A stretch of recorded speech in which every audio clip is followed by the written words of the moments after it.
All right, welcome back, drivers. Today I want to talk about a situation that a lot of carriers eventually run into, especially newer ones. And this issue is broker non payment. So, today I'm going to actually give you a real story that happened. No hypotheticals, no rumors.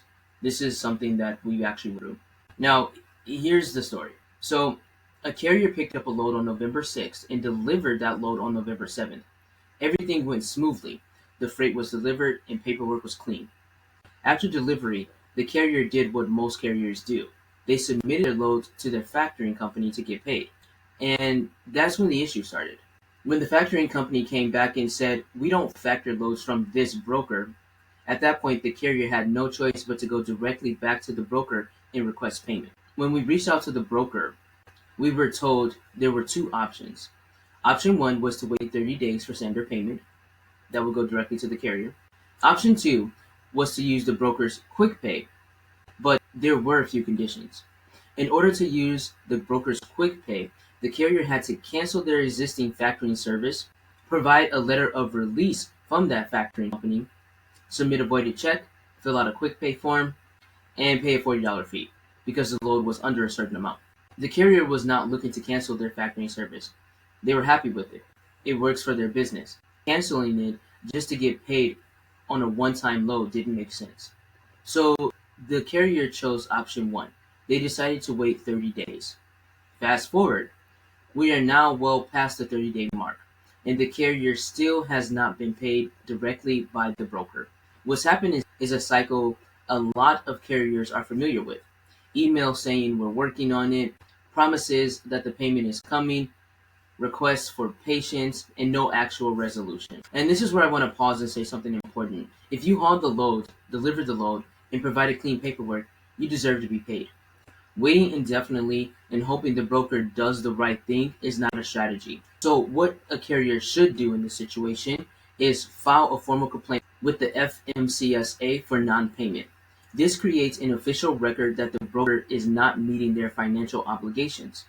Second, you should find out who holds the broker's surety bond or trust. Every licensed broker is required to have financial responsibility on file. That's not optional. You can use tools like the FMCSA website, Google, or even AI tools like ChatGPT or Gemini to help you identify whether the broker has a bond or trust, who the bond or trust provider is, and how to file a claim against it. Filing a claim against a broker's surety bond doesn't guarantee immediate payment, but it does create pressure and accountability. And for a lot of carriers, it's the only leverage they have. Now, I want to talk briefly about the new FMCSA ruling that's coming, because there's been some confusion about what it actually does. Starting January 16th, 2026, the FMCSA is tightening its rules around broker financial responsibility. Brokers will be required to maintain their financial security using approved and verifiable providers. The goal is to eliminate weak or questionable trust arrangements that cannot actually pay claims.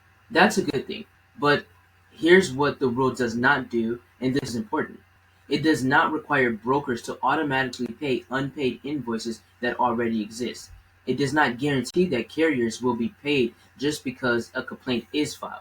It does not retroactively fix situations like the one I just described. It's meant to clean up compliance going forward, not act as a payout system for unpaid loads. So until stronger payment reinforcement legislation exists, carriers still have to protect themselves by vetting brokers, understanding factoring limitations, filing complaints when necessary, and using the bond or trust claim process when payment doesn't come.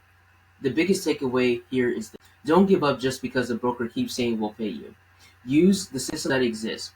Create a proper paper trail. File the complaint and file the claim.